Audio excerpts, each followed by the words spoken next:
Well, the holidays have come and gone once again, but if you've forgotten to get that special someone in your life a gift, well, Mint Mobile is extending their holiday offer of half off unlimited wireless. So here's the idea. You get it now, you call it an early present for next year. What do you have to lose? Give it a try at mintmobile.com/switch. Limited time 50% off regular price for new customers. Upfront payment required. $45 for 3 months, $90 for 6 months, or $180 for 12-month plan. Taxes and fees extra. Speeds may slow after 50 gigabytes per month when network is busy. See terms.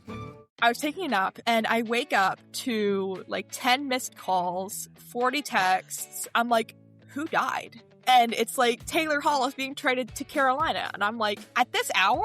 at this hour? When it's like 6 p.m. or something.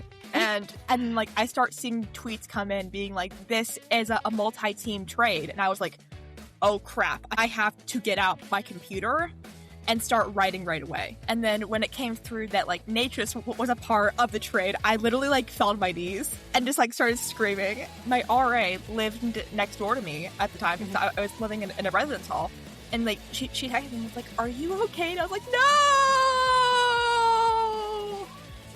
Welcome to Sass and Slapshots, a podcast for women who love hockey by women who love hockey. We're here to give listeners weekly news, game analysis, and cultural hockey conversations from the perspective of two women who found hockey later in life. There's no shame in our game, from veteran fans to rookies just discovering hockey. Everyone is welcome to learn more and encouraged to become obsessed with the best sport on the planet. Let's dive like Ben into today's episode. Hey guys, gals, and non-binary pals. Welcome to Sass and Slapshots. I'm V. I'm Sarah. And today we are super excited to introduce you to Kat Whetstone. I'm going to read her bio and then we're going to get into an incredible discussion that I am sure will be very eye-opening and life-changing. So, Kat Whetstone is a writer and mental health advocate. She is the founder of Hockey and Heels, a blog about the Columbus Blue Jackets and NHL as a whole. High Functioning, a blog about her recovery journey, and is the co-founder of Sunshine and Hockey, a newsletter breaking down hockey headlines from the perspective of queer, neurodivergent people. Manic Autistic Dream Girl is her first book. She lives in North Carolina. Welcome to the podcast, Kat. Welcome, Kat. Thank you for having me. I'm so excited. Thank you for coming. Thank you for coming.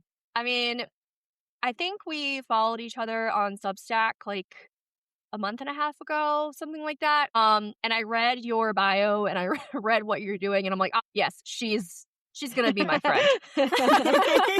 It's like queer, neurodivergent, loves hockey. Check. In. Let's go. Yeah. So I guess the first question is like, tell our listeners more of who you are and how you got into the world of hockey to begin with.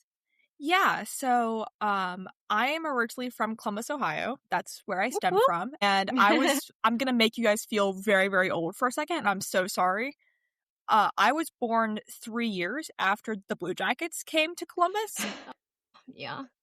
It's okay.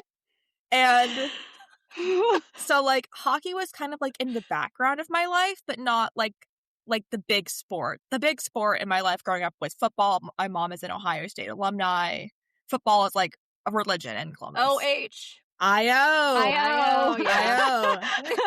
My dad was actually born in Ohio, Youngstown. So he is he is a huge Buckeyes fan. So like I come home and it's Buckeyes everything. Yeah. And so I get it. Yeah, I'm pretty sure that like Ohio State, Michigan is like a bigger holiday in my house than Thanksgiving. Yes. Yeah. Yes. It's very much like what I grew up with Duke in Carolina. Like that was very much the same vibe, like the same intensity. And it's very much a religion that is practiced. Yes. And I ended up moving to North Carolina when I was 8. I moved to Charlotte. So okay. I had like the Panthers and the Hornets, but they weren't very good. They were, again, just like in the background of my life. And when I was 19, I committed to Meredith College, which is a very small all-women's college down the road from NC State. Do you still wear your ring? I never got one. You never got a ring? I withdrew after 2 years. And the Hurricanes were 2 miles away from campus. So my parents took me and my brothers to a Hurricanes game. And I was just hooked from that moment on. Yes. And it didn't help that my first friend at Meredith was a huge Dallas Stars fan. Oh, no. I'm sorry. Both more faces. And she would like take me to games and stuff. And I just became a huge Hurricanes fan. And I started out as a writer for the Meredith Herald, which is the college's newspaper. And I had a Twitter account that was devoted to just shit posting. Yeah. Just entirely Yeah. shit posting about the Canes.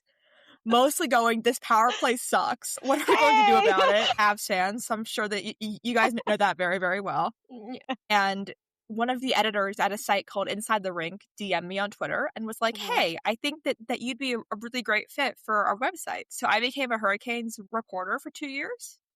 That's awesome. And then That's so cool. I went, and then I got into the Blue Jackets again.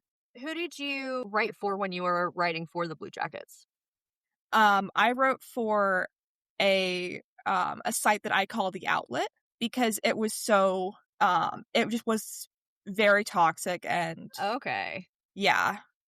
No. So I ended up leaving that outlet like in the middle of the season Okay. to start Alright. Hockey and Heels and essentially save my own life. Yep. The previous job I had before us starting Sass and Slapshots was very much the same thing. It was just, I got extremely burnt out and I was like, if I don't leave, I'm going to have a little mentee bee. And so I was like, bye, peace. But yeah, kudos to you for leaving that place. We Yes. never want to see anybody in a workplace environment that sucks the soul and joy and health out of you. So it's nice to you. Yes. It was very much one of those like cases where it was very like high control to the point where like I was taught that like other people in the hockey media industry were like evil and out to get me. And if I ever left the outlet that it would be like big trouble. And nothing ever happened when I left. So I was like, okay, what else were they wrong about? Yeah, right. You start to question like everything. Well, I'm really glad you're out of that situation. What gave you the bravery to just, you were just like, whatever, I'm going to do my own damn thing. I think it was a combination of, just a combination of not wanting to be pushed around anymore and wanting the freedom to talk about the Blue Jackets in a way that wasn't turning it into a joke. Because the Blue Jackets, when I covered them, I began covering the Blue Jackets the same season that Johnny Gaudreau passed away. And there was pressure on me to be funny because it was run by comedians. And that's not okay. Yeah. Like, there was just so much pain in Columbus that I just couldn't bring myself to do it. Like, there was nothing funny about Columbus that year. It was just entirely, these people are trying their best to survive the impossible. Yeah. And that's why I left. Yeah, I understand the need for levity for like a season, but when something that tragic happens, it's like there's like read the room, like Right. And I think he was such a good influence on the team and just from what I've seen, such a teammate that I don't see how they even played, much less brought any levity into the room at that time. Like, I can't imagine. Yeah. And like someone that I worked with formerly broke the story on Twitter. So I found out on Twitter that someone that I was covering had passed away. Like, I was never fortunate enough to meet Johnny Gaudreau or interact with him, but I've heard so many amazing stories from other Columbus writers. And yeah. And like when you're reporting on people, it becomes like a parasocial relationship, really. Like, I know Cale Makar's dog's name, like, it's, and you get to know who they are as people, off of the rink. And yes, we might not know these players in both the NHL and the PWHL, but we do know them and spend a great deal of our time talking about them and reporting on them. And, I can't imagine finding that out online like that. Yeah. When you know people in the organization, that is super heavy. Yeah. Yeah. And I really love how Columbus has maintained a relationship with the Gaudreaus. They're always there. I mean, their dad is pretty much at the rink all the time. I know that they support his wife and their kid and kids. Yeah. Yeah. It's such a tragic story, but also wholesome in a way that like they still take care of their own, even though he's no longer here. It's nice to know that there is still some good in the world, especially in the NHL. Yeah. Yeah. Big time. Yeah. So what's the main difference between you weren't a credentialed writer, were you? I was credentialed for the Oh, Hurricanes. you were. Okay. So Yeah. Okay. what's the main difference between being a credentialed writer and having more of a structure and guideline versus being able to do whatever you want? Like, is there a difference in your writing style? Like, what do you love to write about versus what you were basically forced to write about? Yeah, so I loved being credentialed. I loved getting to talk to these players. When I was a fan, actually, I would stay super late after games and just wait for like players' cars to drive by so that I could just like, and like I wouldn't want them to sign anything. I just wanted them to talk to me. Yeah. And even though like I am autistic, I'm not a big socialization person. I love socializing with these players and like interviewing them in a very structured environment. And now my Blue Jackets recaps are based off of MTV's Jackass. So like you can see how much my writing has changed just by looking up old player interviews that I did and then going to now, where every recap begins with, "Hi, I'm Kat, and welcome to Jackets." I love it. That I is knew it was fucking coming. incredible. As soon as you said Jackass, I was like, I know what's coming. That's so funny. That's amazing. Love it. Oh my gosh. Yeah, I love Now it's gonna be meeting- running through my head all night. Yeah, I'll be like, now every time. Jackets. No, I love it. Now every single time I see the Blue Jackets, I'm gonna be like, "Welcome to Jackets." Yeah, they did this thing for their 25th anniversary. Their social person, Lauren, who is a genius, created this idea of like why don't we make our schedule release themed like Jackass? And they made a t-shirt that says Jackets on it in the Jackass font. And I have that t-shirt. And my friend Laura was like, well, who's also an Avs fan, was like, well, why don't you base your recaps around this? And I was like, you know what? Hell yeah. Let's do it. I love it.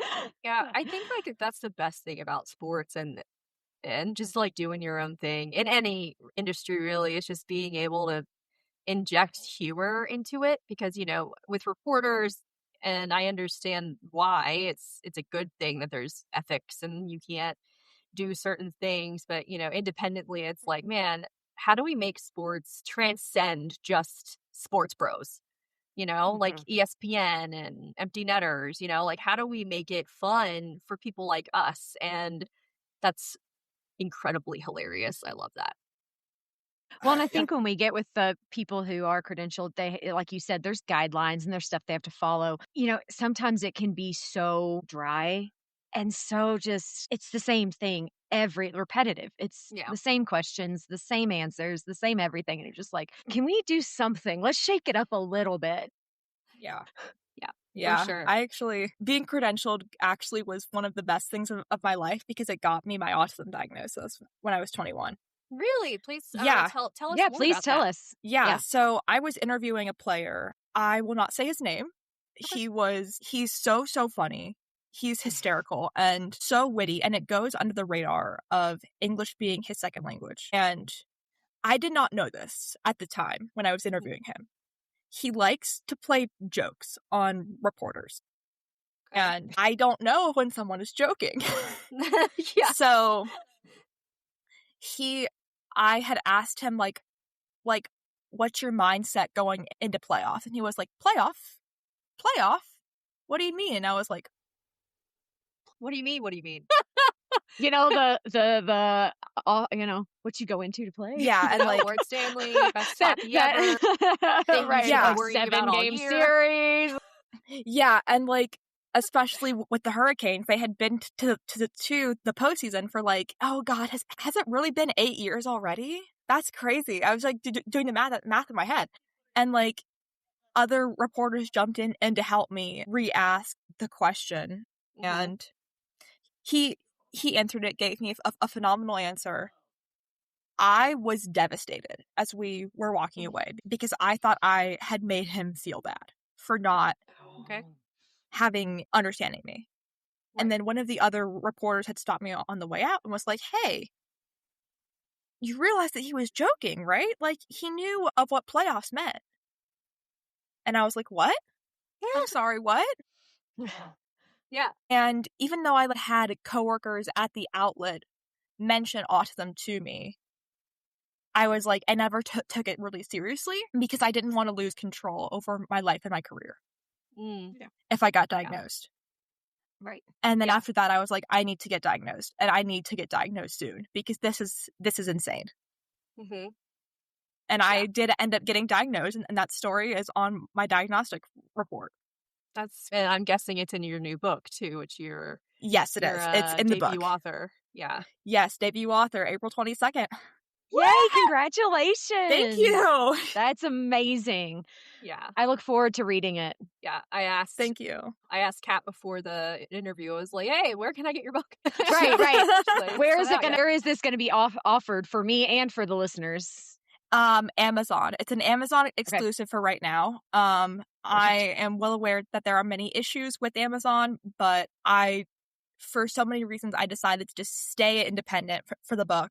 There's going to be a Kindle version, paperback and a hardback version. No audiobook yet, but we'll see. It's working on that. Yeah, I mean, we will post about it when it debuts. Absolutely. And also, just there's no ethical consumption under capitalism, and you have to sell it somewhere, right? So, pick the vendor that's the easiest for you, as what I tell authors and people in general selling whatever. So, I have a question. How did you come up with the name Hockey and Heels? Because I know, I had several names for Sass and Slapshots before it started, and just that one was like, that's it. So how did Hockey and Heels happen for you? There's this amazing book called Autism and Heels by Jennifer Cook that I was reading it before I got diagnosed. After I was released from, I was hospitalized my second year at Meredith and my second year as a Canes reporter, which led to me leaving that job because I was no longer living in Raleigh, and I was like, this feels useless if I can't stay and interview players, and I don't want to waste anybody's time. Yeah. And I had just gotten out of the hospital, and my mom had given me that book, Autism and Heels, and I was like, what if I call my blog Hockey and Heels? There's also this amazing album. I love country music, unfortunately. And there's this amazing album called Hell on Heels by Pistolantes. Okay. I literally listened to that yesterday. Oh my God, really no way. Funny.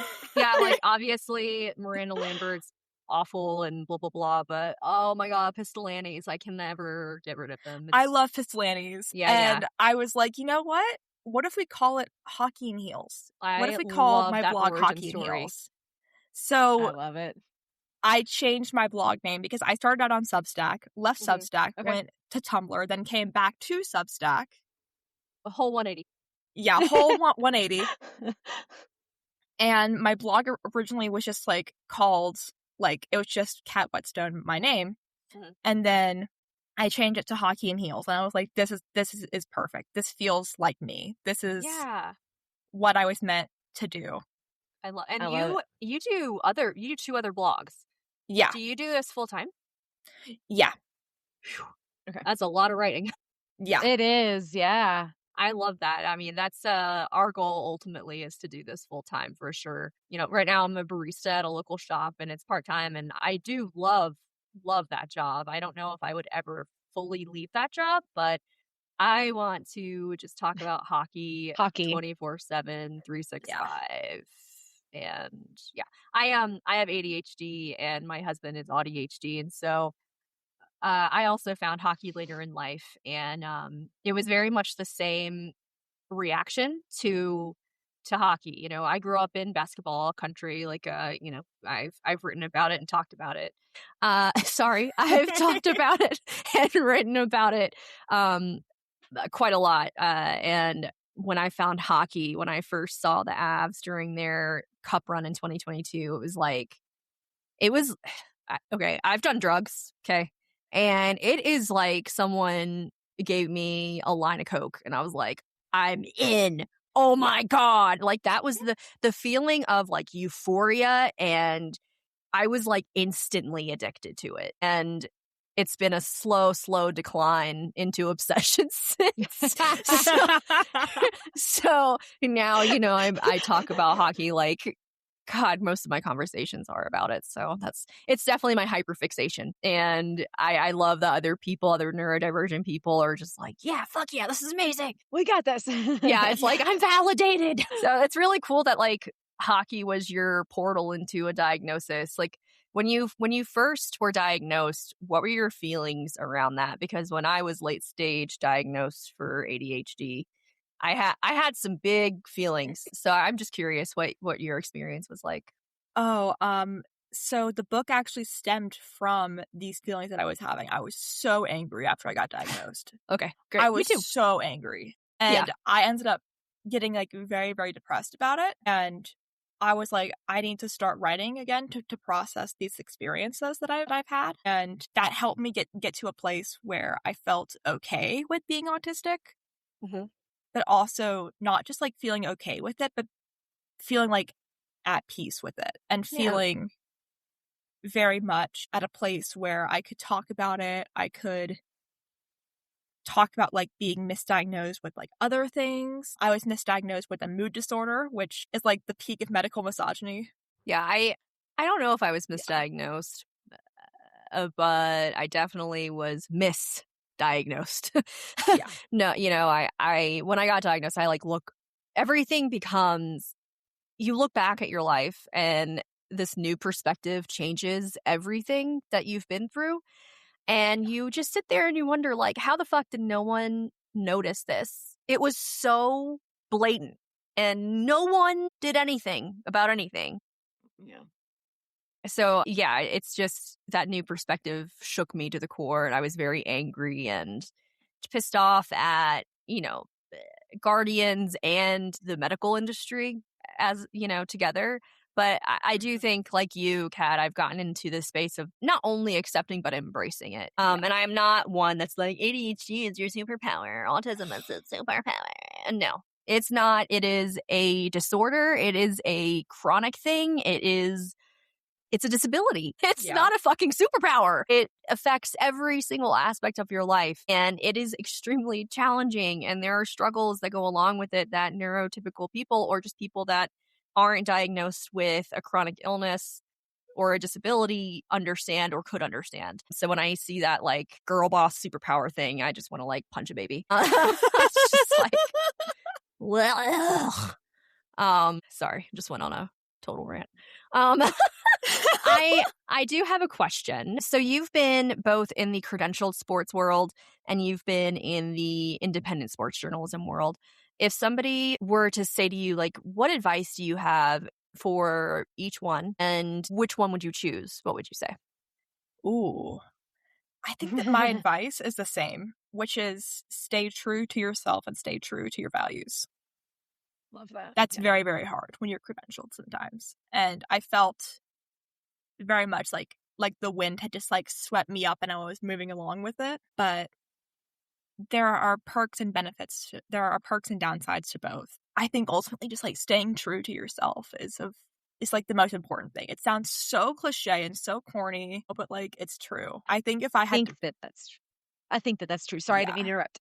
No, and if I had to pick, I think I would pick a combination of both if I could, because I love to interview people, but I also love to write the way that I want to write.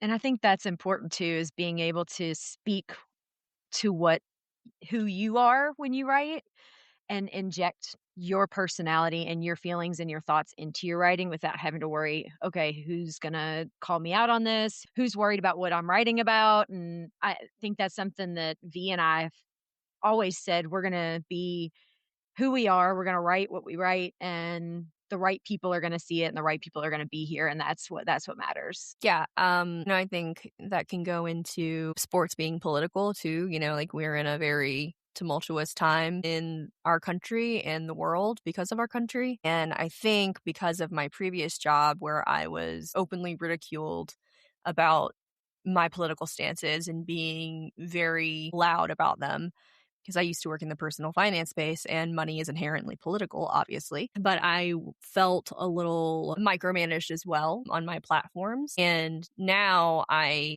am so thankful. And I was texting Sarah about this last night, like that we're both on the same page about what we need to do at a time like this and staying true to our empathy and how we view the world and our identities and our activism is so important. And, you know, I've seen people online being like, I've lost 500 followers because I said fuck ICE. And not only do I think that's centering yourself, so please stop doing that, but I also think like the right people will find you. And if you're having a mass exodus, like that's a cleanse. Like, get out of my page, please, because I don't want you to read what I have to write. So I think that's such a good bit of advice, especially for creative people. Like you have the skills and ability to write in a way that is very true to yourself, and like you can express yourself in a certain ways. And I think being able to have that ability to be 100% 10 toes down you is so important right now. Yeah, and especially because I've spent my whole life masking and like putting on a show for people. Like I was a child musical theater actor. I talk about that in the book. I was like literally putting on a show for people for so long, and it was ingrained in me to like never rock the boat, never don't be unladylike. And now it's just like, now I get to speak openly. I'm like, what do I do with this? Like, what do I do? I love what you've transformed that into in Hockey and Heels, and all this is like, I'm being loud now and I'm taking up my space, and I love that so much. Thank you. Yeah, Joe is always telling me it's okay to take up space. It's okay to take up space, because Sarah was born and raised in Kentucky, right? Born and raised? Yes. Born and raised in North Carolina. You were in Ohio and North Carolina. I think, especially as women who were raised in the South. Yeah, all of us are like, yeah. It's just, it is. That's a good reaction video too, B. Yeah. Women everywhere are put under that pressure that you just explained. But I think the pressure in the South for women to adhere and conform and be nurturers to other people way ahead of ourselves and to be quiet it's so much more ingrained in the culture. And so it feels like we're like recovering Southern women in a way, like like we're all loud now and we don't care if we're ladylike or not. We are who we are. Yes. And it reminds me a lot of like hockey culture, because the men are just expected to be just one way, right? And you can't deviate at all. And like that's how I felt growing up in Wilmington, North Carolina. Like I could not deviate from a certain set of social expectations. I could be loud as long as I was a cheerleader, like that kind of thing. Yeah, exactly. So it's great to hear that like all of us are unmasking and relearning what we want to be in this stage in life. Yeah. So, Kat, what was the difference between covering the Blue Jackets and the Canes? Because I know that like that's two completely different teams, two completely different styles of play. How did you switch from one to the other? That's a really great question. I'm not fully sure how, to be honest. I think that the biggest difference that I've noticed in my 2 years covering the Blue Jackets and my 2 years covering the Canes is that the Blue Jackets don't send out their third line to start the game. Yeah. But in all seriousness, I think that it's just two very different but very similar markets at the same time. They're both like, of what makes up hockey is the fans, right? Mm-hmm. And you see that so much in the fifth line and with the Caniacs. These people, they'll go out and they'll tailgate for hours. And the Blue Jackets fans, the fifth line, they'll be one of my close friends, Jackie, on Stick Tab Jacks on Twitter. She makes Blue Jackets themed cardigans. Oh, And nice. you see that all the time with these fans of small market teams. They love their team. They will go 10 toes down for their team. Yeah. You don't see that very much in big markets. Like Toronto, you see is like by far the best example of this. You see fans like booing and throwing jerseys. Like you would never see that in Carolina or Columbus. Right. Like the worst you would see from the fans is like, shoot the puck. Yeah. I have actually a story about the Canes. So last year, my husband had a work trip down there and over there, I guess, to the east. But we went and they had a game. We were out of the playoffs, but we went to a restaurant and it was evidently a big Canes. It's like that's where people gathered for games and they were in the playoffs and they were playing. And I was like, well, I guess since the Avs are out and I'm here, let's go Canes. And the whole place was just like, you're an honorary Caniac. And they did. It was so great. We spent the whole night like just talking and cheering hockey. And I want to say it's like the Robot Chicken or something. The name was hilarious. And we just had the best night. It was storming. So everybody was in there. We were all cheering. And they were like, you're an honorary Caniac now. And I was like, yes, let's go. But it was really weird to me because like, even here in Denver, like you said, it's a bigger market and a lot of people follow the Avs and love the Avs here. And there may be that I have not discovered places like that here, but when I go into a place in Denver that's got a bunch of people wearing Avs gear, everybody's kind of doing their own thing and, they're very much in their own, doing their own thing. So in Carolina, when I went there and everybody was just like, yeah, you're an Avs fan. Well, you're out. So you're now a fan with us. And I was like, oh, this is different. Okay, cool. It's so wholesome. Yeah, it was great. It was a great Canes night. fans and Avs fans are like forever connected now because of the Nature's Rotten trade. So yes. Yeah. Yes. Were you covering them at the time of that trade? Yes. This was like my personal, like I will never forget where I was. I was taking a nap. Me either. Relatable. I was taking a nap and I wake up to like 10 missed calls, 40 texts. I'm like, who died? Right. What's happening? And it's like Taylor Hall is being traded to Carolina. And I'm like, at this hour? at this hour? Go to bed, guys.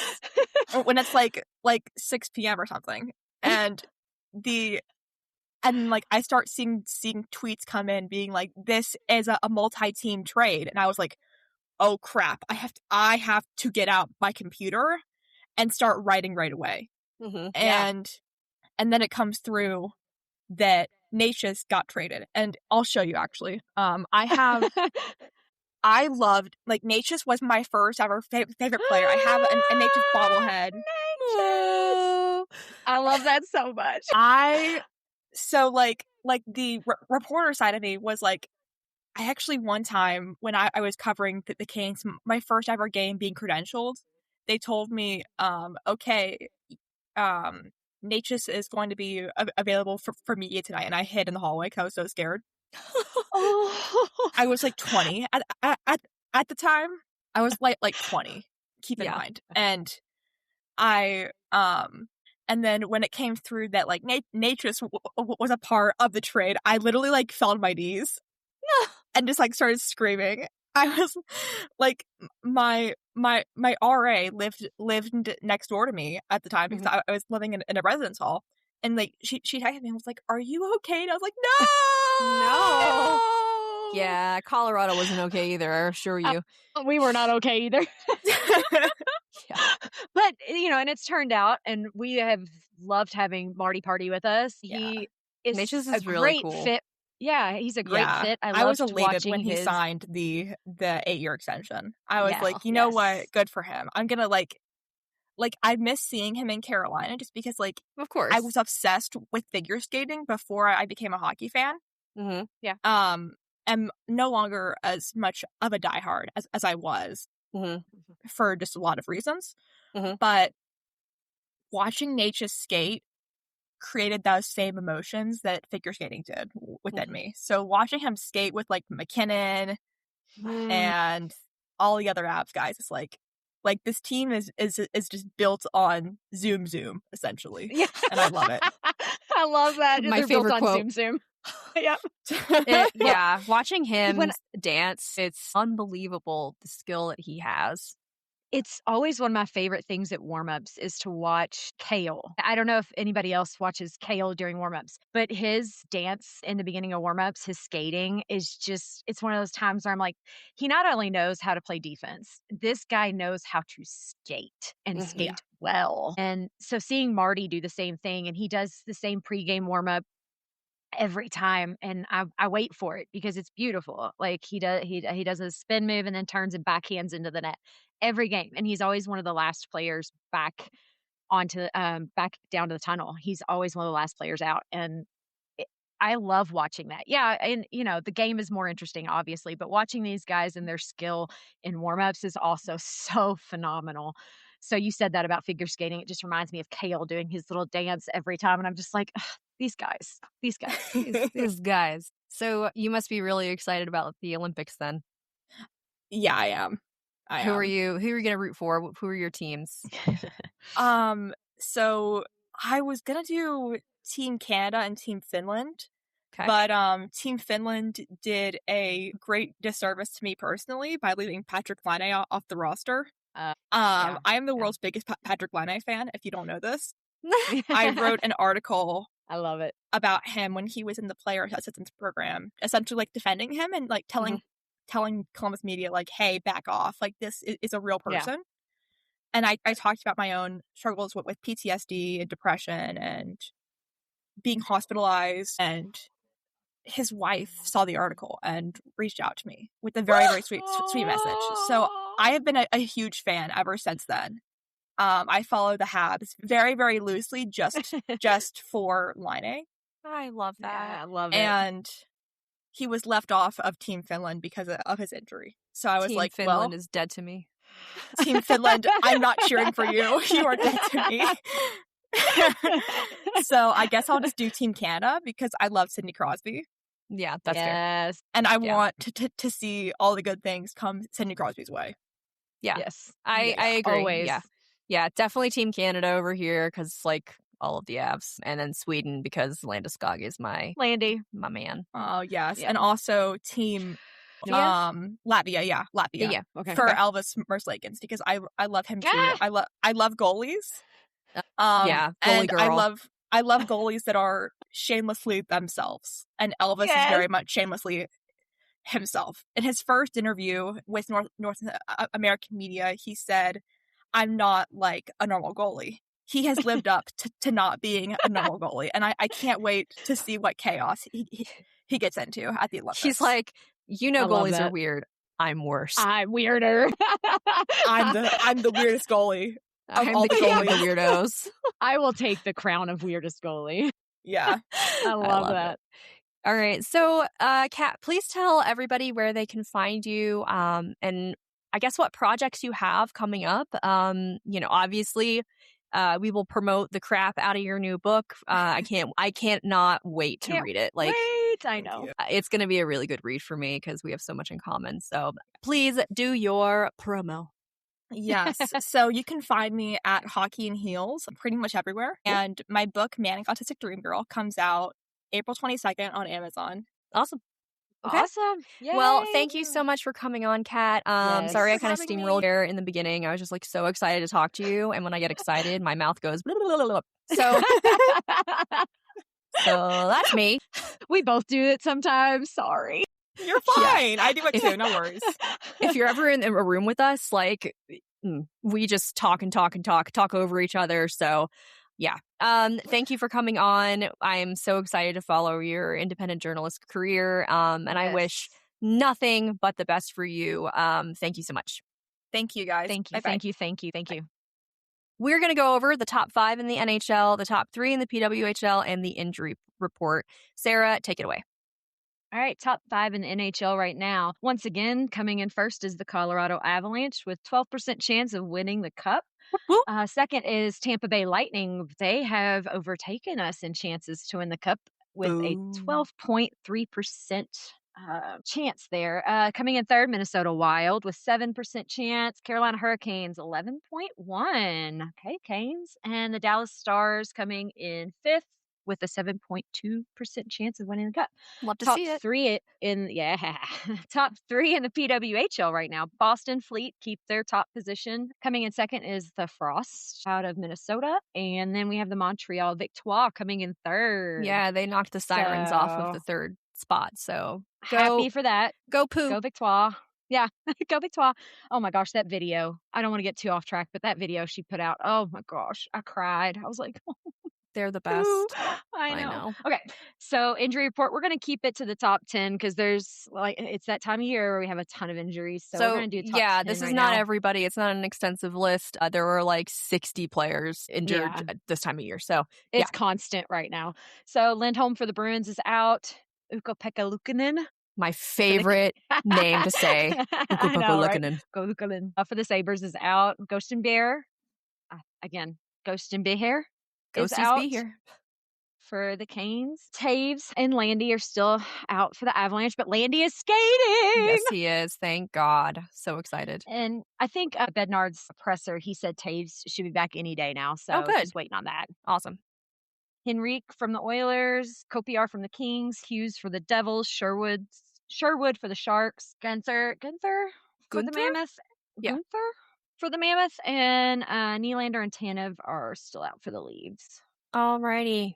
And that is your standings, percentages, and injury report. All right. And now we're going to do the Hockey 101, 3 top used acronyms in the hockey world. Sarah? Okay, so first we have IR, which is injured reserve. If the player is injured, but it's not going to be months and the season, they put them on IR and bring up another player, most of the time from an AHL affiliate with the team. And then you have long-term injured reserve. And long-term injured reserves mean this player is going to be out for quite a bit of time. When they're put on long-term IR, sometimes that money that they take out isn't counted towards the cap hit because they're going to be out long enough that they're not going to be playing. So normally you have to either sign or bring someone in, which means you have to sign, spend more money. So that's the difference in long-term injured reserve and IR. One is more short-term, one is long-term, even season, if they're going to be out most of the season. And now there's new rules, which we can go into later about LTIR and playoffs and all that. But we'll go over that on another episode. AAV is total contract value divided by its number of years. And it is basically a player's cap hit. So what money they're taking out of our average annual amount of money we have to spend on players. That's what they're taking out per year, which is AAV, average annual value. And I think the next solo episode we do, I want to go over cap and AAV. Yeah, that's my bread and butter. Like, that's what I love. Right. And that is not what I do. So it'll be good for me to learn because it's like that Andy Dwyer meme. Like, I don't know what this is. And at this point, I'm too afraid to ask. So I know there are other fans out there that are like, I know this is a thing, but I don't understand it. We'll probably have an episode. I love it. I say I'm money and stats. I love them. So great. When I see players getting their contracts, I like to delve into it because I really like seeing, are we getting our money's worth? Is this player going to be worth the millions we're paying? Right. All right. And to close up the episode, our Sasquatch supporter of the episode is Aaron Meadow. Thank you so much for your monetary contribution and helping us make this podcast the best that it can be while we get paid a little bit. If you are interested in supporting this podcast episode with your dollar bills, go to Substack and subscribe. It is $5 a month. It is it's less than a coffee at this point. So, yay, inflation. All right, guys. Thank you for listening and stay sassy. Stay sassy, guys. Thanks for listening to this week's episode of Sass and Slapshots. If you're craving more hockey content from us before next week's drop, have no fear. We're 2 chronically online hockey nerds. Check out our Substack, social media channels, and support links below. If you're interested in sponsorship or collaboration, feel free to reach out at sassandslapshots.com. Special shout out to our editor, Joe Bogomil, and our graphic designer, Corey Tyler. We appreciate all of the support and can't wait to chat with you next week. Bye. Bye.